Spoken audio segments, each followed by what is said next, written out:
Guys, ఈరోజు నేను మీకు బయోమెడికల్ రోడ్ మ్యాప్ గురించి చెప్తాను. సో డైరెక్ట్ పాయింట్కి వచ్చేస్తాం. నా పేరు బిస్కోరాజ్. మన యొక్క బయోమెడికల్ దగ్గరికి వచ్చేసరికి 10th తర్వాత డిప్లొమా చేస్తారు, లేదంటే 10th తర్వాత ఇంటర్ చదివేసి డిగ్రీ బీ కానీ బీఈ ఎలక్ట్రానిక్స్ కానీ బీఈ బయోమెడికల్ కానీ చేస్తారు, లేదంటే బీటెక్ బయోమెడికల్ కానీ చేస్తారు. డిప్లొమా నుంచి మనం బీటెక్ వెళ్ళచ్చు, లేదంటే ఇంటర్ నుంచి కూడా డిప్లొమా డిగ్రీ చేసుకోవచ్చు బయోమెడికల్. తర్వాత ఎంటెక్ పిహెచ్డి మన ఇష్టం. ఓకే, ఇప్పుడు డిప్లొమా నుంచి జాబ్ చేసే వాళ్ళైతే మీరు డైరెక్ట్గా జాబ్ చేస్తేనే బెటర్. మీరు మళ్ళీ బీటెక్ చేయడానికైనా ఇప్పుడు స్కోప్ అంతకు లేదు. బీటెక్ చేసినా మీరు సేమ్ శాలరీసే వస్తాయి, పెద్ద తేడా ఏమి ఉండదు బయోమెడికల్ అయితే. సో మీరు ఏం చేస్తారంటే, బయోమెడికల్ తీసుకొని బీటెక్ చేయాలనుకునే వాళ్ళు డిస్టెన్స్లో చేయండి బీటెక్, లేదంటే డిగ్రీ చేసుకోండి. డిస్టెన్స్లో చేసుకుంటే ఇక్కడ ఉద్యోగం చేయండి. సో బయోమెడికల్ చేయండి. లేదు అనుకుంటే మీరు డైరెక్ట్గా మీరు సాఫ్ట్వేర్ సైడ్ వెళ్ళిపోండి, ఏదైనా కోర్స్ తీసుకొని. ఇప్పుడు పైథాన్ బాగుంది, సో పైథాన్ నేను సజెస్ట్ చేస్తాను. ఈ ప్రోగ్రామింగ్ లాంగ్వేజ్ ఏదైనా సరే ఇప్పుడు బెటర్గా ఉందంటే పైథానే. C# ఎక్కడో తక్కువగా వాడతారు, C++ ఇవన్నీ పాత అయిపోయినాయి. So C# Python best. నేనైతే చెప్పేది పైథానే. చాలా సింపుల్ లాంగ్వేజ్ ప్రోగ్రామింగ్, అది చాలా బాగా అర్థమవుతుంది. జావాలా కాదు, డిఫికల్ట్ కాదు, సింపుల్గా ఉంటుంది. సో పైథాన్ నేర్చుకొని వెళ్ళిపోండి, సాఫ్ట్వేర్ సైడ్ వెళ్ళిపోండి. ఒకటే గుర్తుపెట్టుకోండి, బయోమెడికల్ డిప్లొమా చేసినా కానీ, లేదా ఇంటర్ తర్వాత బయోమెడికల్ బీటెక్ కానీ డిగ్రీ కానీ చేయాలని ఒకటే ఒక మాట చెప్తున్నాను, మీరు సాఫ్ట్వేర్ సైడ్ వెళ్ళి డబ్బులు ఎక్కువ సంపాదించుకోండి. అంతేగాని బయోమెడికల్లో ఉండి డబ్బులు సంపాదించాలంటే మీ వల్ల కానిపోయినా ఒకటే మాట మళ్ళీ చెప్తున్నాను. లక్షలు వేలు అయితే రావు, వేలైతే వస్తాయి. నాకు తెలిసి ఒక 40,000 50,000 రావాలన్నా మీకు 5-6 ఏళ్ళు పట్టుతుంది, అంత టైం పడుతుంది. సో చాలా టైం పడుతుంది కాబట్టి ఇప్పుడు అయితే ప్రస్తుతానికి బాగానే ఇస్తున్నారు శాలరీస్. ఇప్పుడు పెరిగినాయి, మరి ఫ్యూచర్లో ఎంత అవుతాయో తెలియదు. సో మీరు ఎక్స్పెక్ట్ చేసినంత విధంగా 4 ఏళ్ళు 5 ఏళ్ళు కనీసం 3 ఇయర్స్లో 1 lakh సంపాదించాలంటే అసలు మీకు పాసిబులే కాదు. నేను చెప్తున్నాను, రాసి పెట్టుకోండి. డిఫరెంట్ కైండ్ ఆఫ్ కోర్సెస్ ఉన్నాయి. NS QF లెవెల్ 6 అని ఒకటి, తర్వాత క్వాలిటీ అష్యూరెన్స్, ఇలా డిఫరెంట్ టైప్స్ ఆఫ్ కోర్సెస్ ఉన్నాయి. సో కానీ అవి మనకి జాబ్ సంబంధించి దొరకవు అనమాట, రేర్గా దొరుకుతున్నాయి. నోటిఫికేషన్ ఎప్పుడు పడితే వెయిట్ చేసి మరి తీసుకోవాలి. సో వెంటనే వేకెన్సీస్ కూడా దొరకవు, మళ్ళీ ఆ ఎక్స్పీరియన్స్ కూడా ఉండదు. చాలా రిస్క్ అనమాట. సో మీరు ఏం చేస్తారంటే, మనీ సంపాదించాలనుకున్న వాళ్ళైతే డైరెక్ట్గా ఒకటి చెప్తున్నాను, కోర్స్ సైడ్ కానీ సాఫ్ట్వేర్ సైడ్ కానీ వెళ్ళిపోండి. కోర్స్ సైడ్ వెళ్ళే వాళ్ళైతే VLSI మస్ట్ అండ్ షుడ్గా VLSI నేర్చుకోండి. ఎంబెడెడ్ సిస్టమ్ అయితే నేర్చుకోవద్దని నేను అంటలేదు, కానీ స్కోప్ తక్కువ ఉంది, శాలరీస్ కూడా తక్కువ ఉన్నాయి వాటికి. సో VLSI మీకు భూమి ఉంది, జాబ్ వేకెన్సీస్ బాగున్నాయి, శాలరీస్ కూడా చాలా బాగున్నాయి. VLSI చూస్ చేసుకోండి. ఓకే, తర్వాత కొంతమంది బయోమెడికల్ నుంచి బీటెక్ కానీ డిప్లొమా కానీ వస్తే మీరు ఏం చేస్తారంటే, అక్కడ నేర్చుకునేటప్పుడే బయోస్టాటిస్టిక్స్ అని చెప్పి ఒకటి ఉంది. లేదు మీరు సాఫ్ట్వేర్ మేము దాంతోపాటు ఇంకా నేర్చుకోవాలనుకుంటే సాఫ్ట్వేర్ అనుకుంటే రోబోటిక్స్ బాగుంది. మీ డిప్లొమా కానీ బయోమెడికల్ డిగ్రీ కానీ ఎలక్ట్రానిక్స్ కానీ ఎవరైనా సరే ఇక్కడ డైరెక్ట్ మీరు రోబోటిక్స్ నేర్చుకోవటమే. మీరు 4 years, ఆ 3 years బీటెక్, ఆ 4 years డిగ్రీ కానీ 3 years డిగ్రీ కానీ మీరు వేస్ట్ చేసుకోవద్దు. రోబోటిక్స్ ప్రిపేర్ అవ్వండి పక్కాగా. బయోమెడికల్ మీరు చేయాలంటే బయోమెడికల్ సర్టిఫికేట్ మీద మీరు రోబోటిక్స్ నేర్చుకోండి. మెకాట్రానిక్స్ కానీ ఏదైనా చాలా యూజ్ అవుతాయి మీకు. రోబోటిక్స్ చాలా స్కోప్ ఉంది, చాలా బాగుంది, మీకు చాలా అంటే చాలా స్కోప్ ఉంది. ఎవరైనా సరే ఇంటెలిజెన్స్ ఎవరైనా రోబోటిక్స్ ఇంట్రెస్ట్ ఉన్న అయితే మీరు కాలేజీలోనే డొమ్మాలు కొట్టాలి, ఇవన్నీ ఏం చేయకుండా ఫోకస్గా స్టడీ చేయండి. మీకు మంచి బ్రైట్ ఫ్యూచర్ ఉంది రోబోటిక్స్కి. ఓకే, తర్వాత వచ్చేసి AR/VR టెక్నాలజీ ఒకటి ఉంది, ఆగ్మెంటెడ్ రియాలిటీ, వర్చువల్ రియాలిటీ అని. ఇప్పుడు అది చిన్నగా స్టార్ట్ అవుతుంది ఇండియాలో కూడా. సో బయోస్టాటిస్టిక్స్ అని చెప్పేసి మన డేటా సైన్స్, డేటా అనలిస్ట్ అని ఉంటాయి కదా, మన డేటా కంట్రోల్ అనమాట. అదే మెడికల్ ఫీల్డ్కి సంబంధించిన డేటా ఉంటుంది కదా, పేషెంట్స్ డేటా కానీ, ఈ monitoring system, centre monitoring system data కానీ, లేదంటే రేడాది కానీ, ఇవైనా ఇమేజింగ్ సంబంధించినవి కానీ, ఇవన్నీ డేటా మొత్తం వీళ్ళు ఒక చోట స్టోర్ చేస్తారన్నమాట. సో దానికి ఆ స్టోరేజ్ చాలా ఎక్కువైపోయింది. ఇప్పుడు దాన్ని కంట్రోల్ చేయడానికి కూడా బయోస్టాటిస్టిక్స్ అని చెప్పేసి ఒక కొత్త కోర్స్ కూడా వచ్చింది. ఫారెన్ కంట్రీలో అయితే ఆల్రెడీ ఉంది, జాబ్స్ ఉన్నాయి, మంచి ప్యాకేజెస్ కూడా ఉన్నాయి, మనకు కూడా స్టార్ట్ అవుతుంది. సో మీరు బయటకు వచ్చేసాయని కానీ ఇప్పుడు చదివే టైంకి కానీ మీకు వచ్చేస్తే బయటికి బయోస్టాటిస్టిక్స్ కూడా చాలా బాగుంది. ఆ కోర్స్ అంతా డేటా మొత్తం మెయింటైన్ చేయాలా. సో లేదు మేము ఇదంతా వద్దు, రోబోటిక్స్ వద్దు, కోర్స్ సైడ్ వద్దు, సాఫ్ట్వేర్ వద్దు అనుకుంటే మీరు డేటా సైంటిస్ట్ అవ్వచ్చు. డేటా అనలిస్ట్ కానీ, డేటా సైంటిస్ట్ కానీ, machine learning, neural technology, machine learning, AI technology, ఇవంతా కలిపితే ఒకటేనండి. Neural technology, machine learning, data science, data analyst మొత్తం కలిపితే ఏఐ టెక్నాలజీ, ఆర్టిఫిషియల్ ఇంటెలిజెన్స్. వీటిలో మీరు మీ న్యూరల్ నెట్వర్క్స్ కానీ, మిషన్ లెర్నింగ్ కానీ, డేటా సైన్స్ కానీ అనలిస్ట్ అవ్వాలంటే మీకు మస్ట్ అండ్ షుడ్గా మ్యాథమెటిక్స్ రావాలి. సాఫ్ట్వేర్ కోడింగే కాదు, మ్యాథమెటిక్స్ కూడా వచ్చి ఉండాలి, గుర్తుపెట్టుకోండి. మీకు బీటెక్ డిగ్రీ అయితే కంపల్సరీ అడుగుతాడు, డిగ్రీ కంపల్సరీ అడుగుతాడు. మరి ఉండే ఫ్యూచర్లో డిప్లొమా అడుగుతాడో, మరి ఇంటర్ అడుగుతాడో తెలియదు. ఇప్పుడైతే ప్రస్తుతానికి బీటెక్ అడుగుతున్నాడు.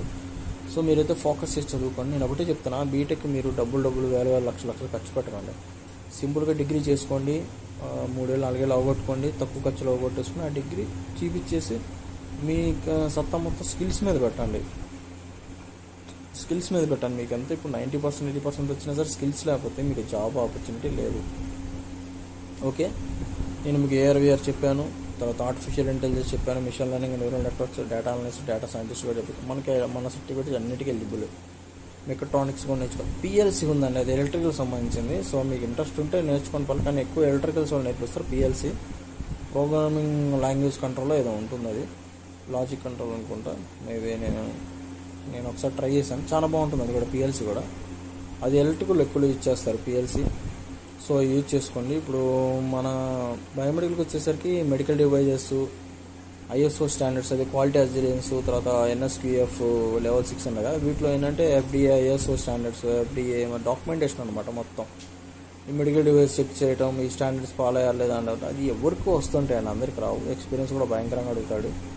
అది వచ్చేసరికి మన ముసలోళ్ళం కూడా అయిపోతాం, పెళ్ళిళ్ళు కూడా అవుతాయి. సో మీరు వాటి మీద ఎక్స్పెక్టేషన్ పెట్టుకోకండి, అంతా యూజ్లెస్ అనమాట అది. సో మీరేం చేస్తారంటే బయోమెడికల్లో చేసుకోవాలనుకునే వాళ్ళు, ఇక నేను చెప్పేసాను ఆప్షన్స్ ఇచ్చేసాను, ఇంకా అంత మించి ఆప్షన్ లేవు. ఓకే, ఇంక విషయానికి వస్తే బయోమెడికల్లోనే కంటిన్యూ అవ్వాలనుకున్న వాళ్ళు అయితే ఇన్హౌస్ బయోమెడికల్ అయితే మీకు కొద్దిగా క్లాస్గా బాగుంటుంది. నీట్గా అంతా డాక్యుమెంటేషన్ ప్రాసెస్ మనకు కావాల్సింది చూసుకోవడం, ఈఎంసీ అదే ఇక డాక్యుమెంటేషన్ వర్క్ అనమాట. మన హాస్పిటల్లో మన కాంటాక్ట్స్ అన్ని మెయింటైన్ చేసుకోవడం, ఏ మిషన్ల మీద ఏమున్నాయో మొత్తం చూసుకోవాలి. రెండోది వచ్చేసి ఫీల్డ్ వర్క్ ఉంది. ఫీల్డ్ వర్క్ చేసేవాడైతే కొద్దిగా ఇన్స్టాలేషన్ కానీ, మిషన్ రిపేర్స్ కానీ ఏమైనా ఐడియా ఉంటుంది. బయట సర్వీస్ చేసుకోవడానికి కూడా యూజ్ ఉంటుంది. కొద్దిగా 2 రూపాయలు ఏమన్నా, 10 రూపాయలు సంపాదించుకోవాలన్నా కొద్దిగా ఛాన్స్ ఉంటుంది వాడికి. ఇన్హౌస్ బయోమెడికల్కి అయితే ఏముండదు, హాస్పిటల్లో పడి కావాల్సిందే. సో ఇక సేల్స్ అయితే మీకు టార్గెట్స్ ఉంటాయి. సేల్స్ సైడు దయచేసి మీరు మార్కెటింగ్ చేయాలి, సేల్స్లో ఒక మంచి రేంజ్కి రావాలనుకున్న అయితే ట్రై చేయండి. ఏదో ఉద్యోగం చేద్దాం, ఏదో ఒకటి చేద్దాం అనుకున్నట్లయితే దయచేసి సేల్స్కి వెళ్ళదు. వెళ్తే ఇన్హౌస్ బయోమెడికల్ కన్నా వెళ్ళండి, లేదంటే ఫీల్డ్ వర్క్ కన్నా వెళ్ళండి హ్యాపీగా బయోమెడికల్. నేను లాస్ట్ పాయింట్ వచ్చేసరికి, మీరు బయోమెడికల్ డిప్లొమా చేసిన తర్వాత మీరు అబ్రాడ్ వెళ్ళాలంటే అది 12+ కిందకే వస్తాను, డిగ్రీ కిందకి రాదు. సో వాడు ఏంటంటే కంపల్సరీ మరి బీటెక్ అడుగుతాడు. మీరు ఏం చేస్తారంటే ఇక్కడే బీటెక్ కానీ సింపుల్గా డిగ్రీ కానీ పూర్తి చేసుకోండి, డిస్టెన్స్లో పూర్తి చేసుకొని ఆ డిగ్రీ తీసుకొని డైరెక్ట్గా ఎంఎస్ కానీ ఎంటెక్ కానీ, అదే ఫారెన్ కంట్రీ అయితే ఎంఎస్ఏ కదా, సో ఎంఎస్ చేయడానికి అంటే పిహెచ్డీ చేయడానికి కానీ వెళ్ళండి. వెళ్ళిపోయి అక్కడ మీరు 2 years చేసే లోపల మీకు ఏదో ఒక హాస్పిటల్లో జాబ్ వస్తుంది, లేదంటే రీసెర్చ్ అండ్ డెవలప్మెంట్లో కూడా జాబ్స్ వస్తాయి అన్నమాట. సో మీకు ఫారెన్ కంట్రీలో బయోమెడికల్ ఫుల్ భూమి ఉంది. అసలు మీరు కోటీశ్వర్లే చెప్పాలంటే, లక్షాధికారులు కోటీశ్వర్లే ఫారెన్ కంట్రీలో. ఓకే, ట్రై చేసుకోండి. లేదు ఇక్కడి నుంచి మనం చేయలేము, చాలామంది చదువుకున్న వాళ్ళు ఉంటారు కదండి, అంటే డబ్బులు పెట్టలేము కదా, అంత చాలా బడ్జెట్ అయింది. సో అప్పుడు ఏంటంటే మీరు డిప్లొమా నుంచి అయిపోగానే మీకు ఫారిన్ కంట్రీకి, మన ఆఫ్రికా కానీ కొన్ని కంట్రీస్, ఆఫ్రికా కానీ బంగ్లాదేశ్ కానీ వెస్ట్ బెంగాల్ కానీ ఉంటాయి. కొన్ని వచ్చేసి బంగ్లాదేశ్ వద్దులండి, వెళ్తే ఆఫ్రికా కానీ అడుగుకోండి. ఆఫ్రికాలో రేడియాలజీ ఒకటి, ల్యాబ్ ఎక్విప్మెంట్స్ అండి, గుర్తుపెట్టుకోండి. రేడియాలజీ, ల్యాబ్ ఎక్విప్మెంట్స్, ఎక్కువ ఫీల్డ్ వర్క్ ఉంటుంది. వాడి పేమెంట్ కూడా బాగుంటుంది, వెళ్ళే వాళ్ళు ట్రై చేసుకోవచ్చు. ఫారిన్ కంట్రీ వెళ్ళిపోండి. ఇంకో ఛాన్స్ ఉంది, ఆఫ్రికాలో చేసుకొని మీరు కనుక ఒక 1 year కనుక 2 years కనుక చేయగలుగుతారు కాంట్రాక్ట్ కింద, మీరు ఆ వర్క్ ఎక్స్పీరియన్స్ మీరు ఇంకో కంట్రీ చేంజ్ అవ్వడానికి యూజ్ అవుతుంది. చాలా ఈజీగా వస్తాయి జాబ్స్. మీరు ఒకసారి కంట్రీ దాటి మీరు వెళ్ళి జాబ్ చేస్తే బయోమెడికల్ మీద ఒక 2 years కనుక చేయగలిగితే ఆ కంట్రీని బేస్ చేసుకొని మీరు వేరే కంట్రీ తొందరగా జాబ్స్ వస్తాయి. ప్లస్ మీరు కన్సల్టెన్సీ కూడా కలవాల్సిన అవసరం లేదు. మధ్యలో కన్సల్టెన్సీ ఉంటారండి వీళ్ళు, నేను ఆల్రెడీ కనుక్కున్నాను. కన్సల్టెన్సీ విషయానికి వస్తే ఫారెన్ అనుకున్నారు వాళ్ళు, ఇప్పుడైతే 40,000 అడుగుతున్నారు, జిఎస్టీ ప్లస్ అమౌంట్ అంతా కలిపి. సో నేనైతే ఇవ్వలేదు, నాకు ఎందుకో నమ్మబుద్ధి కాలే కన్సల్టెన్సీ వాళ్ళు. ఎందుకంటే రేర్ కేసెస్ బయోమెడికల్ కదా, ఫ్రమ్ మరి ఇండియా నుంచి తీసుకోరు, చాలా కష్టం. మనకి రిఫరెన్స్ ఉంటేనే కష్టం మనం ఫేస్ చేయడం. సో వీడు మనకి పంపిస్తాడో లేదన్న డౌటే. సో అందుకని నేను పేమెంట్ కూడా చేయలేదు. సో ఇక మీరు చేయాలనుకున్నాను మీరు చేయండి. బయోమెడికల్ భూమి అయితే బాగానే ఉంది. రోబోటిక్స్ చెప్పాను సార్ మీకు, ఇక మీ ఇష్టం. అదే ఇక రోడ్ మ్యాప్ బయోమెడికల్కి. ఇక చేసేది ఏం లేదు. నేనైతే ఒకటే చెప్తాను, డిప్లొమా చేసే వాళ్ళు అయితే జాబ్ చేసుకుంటే డిస్టెన్స్ రాసుకోండి. లేదు బీటెక్ చేయాలనుకుంటే డైరెక్ట్గా ఇక కోర్స్ సైడ్ కానీ సాఫ్ట్వేర్ సైడ్ కానీ వెళ్ళిపోండి సైలెంట్గా. ఇంకా రోబోటిక్స్ మూడు సాఫ్ట్వేర్, రోబోటిక్స్, కోర్స్ సైడ్ వెళ్ళిపోండి. కోర్స్ సైడ్ కూడా నేను చెప్పాను VLSI.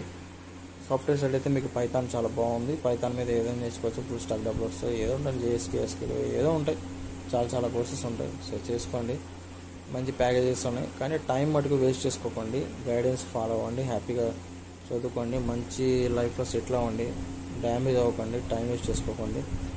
ఇంకా augmented reality, virtual reality options కింద పెట్టుకోండి. అది అంటే మేజర్ కాదు, ఎందుకంటే మన ఇండియాలో ఇంకా స్టార్ట్ అవ్వలేదు. కొన్ని కంపెనీస్ మాత్రం హైర్ చేసుకున్నాయి. సో వాటిని ఇంకోటి ఉంది, మన బయోస్టాటిస్టిక్స్ అయితే కంపల్సరీ బూమ్ అవుతుంది. ఎందుకంటే మన రికార్డ్స్ కూడా చాలా కౌంట్ పెరిగిపోయింది. దాన్ని యాడ్ స్టోర్ చేయాలి అర్థం కాదు, కంప్రెస్ చేయాలని డేటా సైంటిస్ట్ వాళ్ళు కూడా అర్థం కావట్లేదు. అందుకని మన బయోమెడికల్ వెళ్ళి వదిలేశారు. సో మనం మేనేజ్ చేసుకోవచ్చు. కంపల్సరీగా దాన్ని కూడా ఒకసారి ట్రై చేసి చూడండి. ఇక మీరు వేరే సైడ్ చూడకండి. ఇంకా మీకు నాలెడ్జ్ లేదు, మేము అంత పైకి వెళ్ళలేము అనుకుంటే ఇంకో ఆప్షన్ ఉందండి బయోమెడికల్ వాళ్ళకి. ఫీల్డ్ ఇన్వాల్వ్ చేసే వాళ్ళకి ఇంకో ఛాన్స్ ఉంది. బయోమెడికల్ కోడింగ్ ఉంది, మెడికల్ కోడింగ్ అని ఒకటి ఉంది. అది ఎప్పటి నుంచో ఉంది, చాలామందికి తెలియదు, దాని జోలు పోరు. అది కూడా మీకు లిటిల్ బిట్ ఒక అమౌంట్ వస్తుంది. బయోమెడికల్తో పోలిస్తే మెడికల్ కోడింగే ఒక 4 yearsకు మీకు 40,000 50,000 వచ్చేస్తుంది ఈజీగా. బయోమెడికల్ చెప్పలేము, 4 years కూడా 50,000 వస్తుంది. నేనైతే మెడికల్ కోడింగ్ చెప్పగలను, ఆ ఎక్స్పీరియన్స్కి 40,000 50,000 వస్తుంది, కంపల్సరీ వస్తుంది. ఓకే, ఇంకా మీరు అదొస్తుంది ఇది వస్తుంది 10,000 20,000 కోసం ఇది పడితే అది నేర్చుకోకుండా ఒకసారి ఫీల్డ్ వచ్చిన తర్వాత దాన్నే కంటిన్యూ అవుతాం. వెళ్తే తొందరగా వెళ్ళిపోండి సైడ్కి, మధ్యలో ఉన్నట్టు కొట్టుకోకండి. ఓకే, దాని నుంచి నేను చెప్పదలుచుకోవట్లేదు. సో మీరందరూ బాగా చదువుకొని మంచి లైఫ్లో సెటిల్ అవ్వాలని నేను కోరుకుంటున్నాను. జై హింద్, జై భారత్, బాయ్.